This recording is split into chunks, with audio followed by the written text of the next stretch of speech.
All right. Good morning, boys and girls. We are starting a brand new book. Our first two books of the year were fiction books, Front Desk, and then the other one we did to start the year off, Save a Seat, I believe it was called.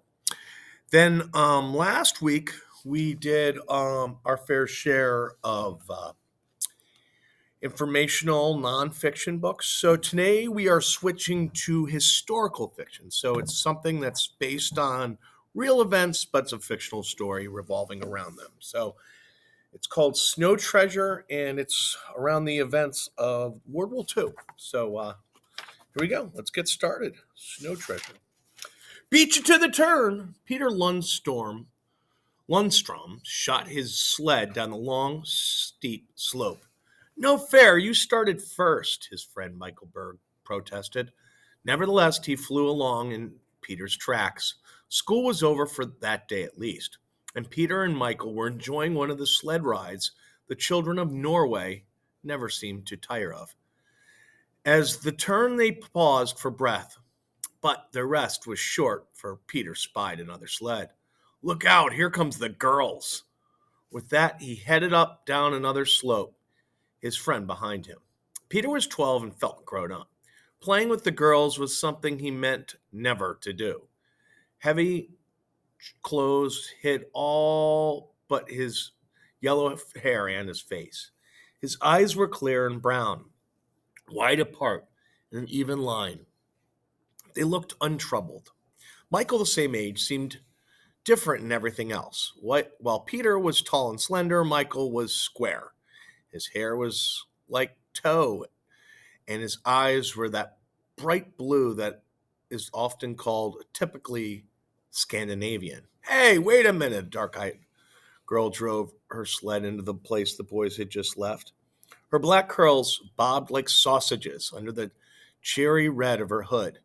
She was Elga Thompson, and somewhat of a tomboy.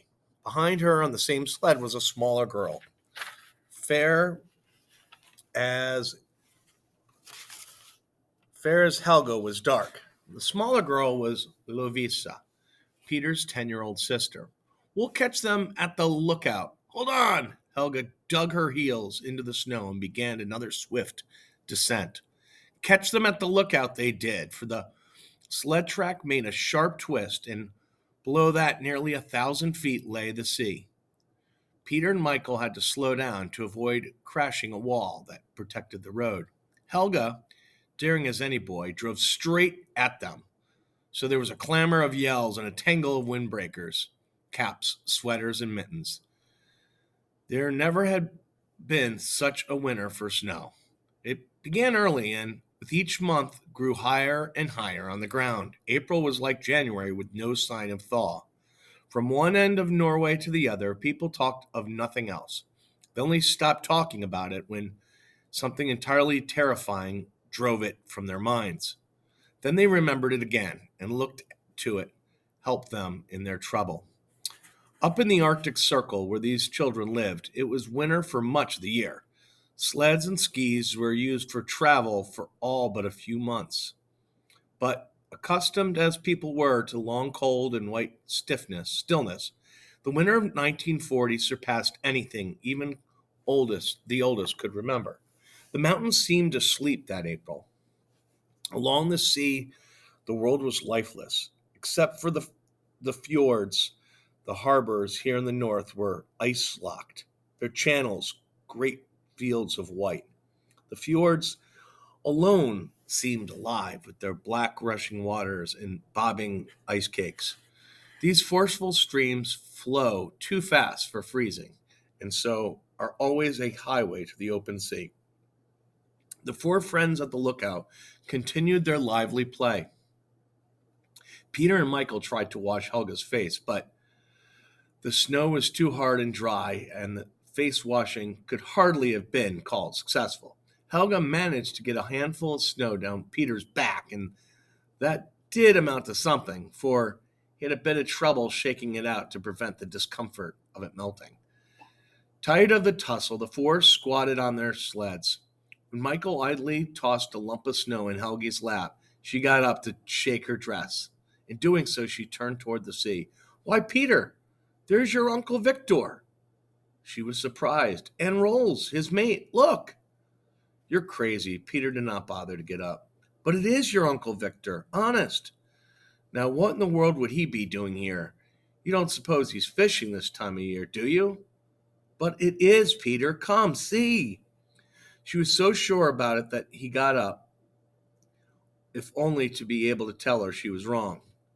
Below, miles away by road, but only a little distance for a stone, Uncle Victor was making footprints in the hard snow. Behind him was the stocky figure of Rolls, second in command of the Lundstrom fishing fleet. Yoo-hoo, Uncle Victor! Lavissa was on her feet and looking over the wall of the lookout, but she could not make him hear. Yoo-hoo, the four of them yelled in chorus, cupping their hands. Yoo-hoo, to make it sound, the sound carry further. Then Victor Lundstrom heard them, looked up, but there was no great roar of greeting the children had expected. He only waved his arms and went on walking. Rolls saw them too and gave an equally casual salute. Peter scowled. The greeting was unlike Uncle Victor. Why he should be overjoyed to see them, especially after a long trip. He was Peter's favorite relative and, in all truth, his hero. He led a life of adventure, in contrast with Peter's father, a banker.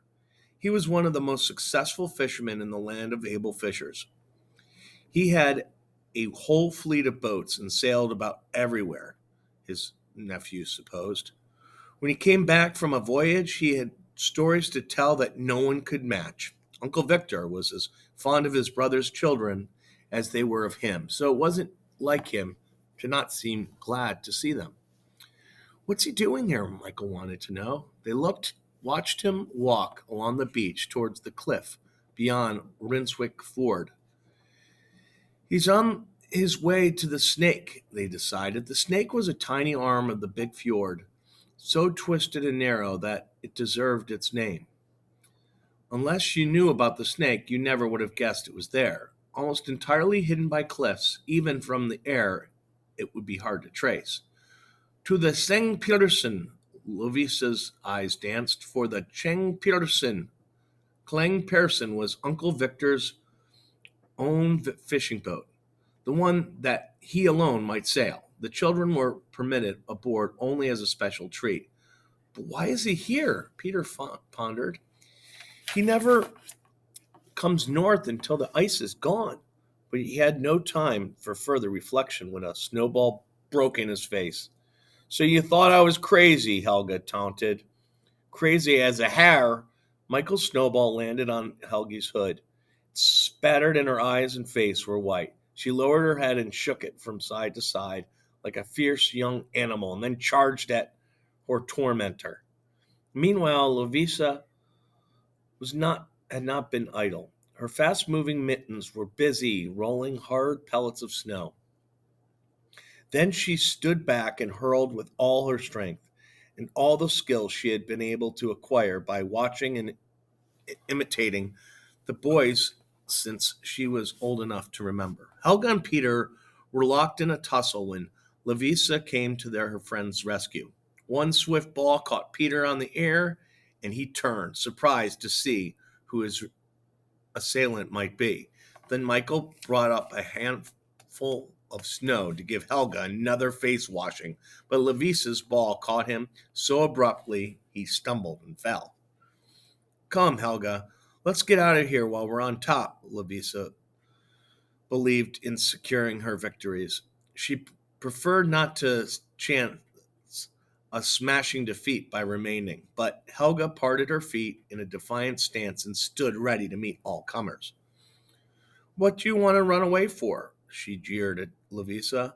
I should think anyone could hit as hard as you would be glad to stay and fight it out.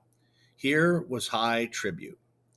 It came from one who was not older but was a recognized leader among the girls of Riswick. Lovisa glowed in the praise, but that did not stop her busy mittens. They were piling many rounds of ammunition on Helga's sled. Look out, Helga warned just in time to prevent Peter stealing the sled and all the snowballs. So Peter got the first of Lovisa's bullets and had to stand across fire when Helga opened from the other side. And so the battle went on. The boys, for all their strength and size, did not seem able to subdue the quick-witted girls, and none of them seemed to tire of the brisk exchange of snow. Good glory, it's getting dark, Peter was first to realize that the afternoon was over. Absorbed in the fight, the four of them failed to note the passing time. We're all going to be late for supper, and we'll get what's coming to us. What was that? He didn't have to explain, for all understood it was no pleasant prospect. Come on, let's get out of here. There was a scramble of sleds, caps, mittens, and even sweaters that had been discarded as the battle grew hot. Then began the long climb up the mountain to Ryswick, the town that stood on a level shelf on the mountain slope. As Peter predicted, he and Lovisa were late for their evening meal. But what's coming to us never came. Their father was busy with his own thoughts, and their mother could always be counted on to keep peace in the family, especially when Mr. Lundstrom was home.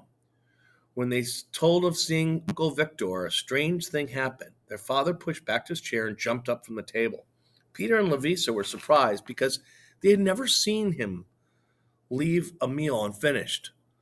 My hat and coat, Peter Garson, he called to the old family servant. Victor's back from Oslo. I've got to go out. Peter Garson, entering with the coffee, all but dropped the tray. I wonder what that's going to happen next. All right, that leaves us for chapter 2 for tomorrow. All right, and like I said, new book, Snow Treasure. I hope you're enjoying it.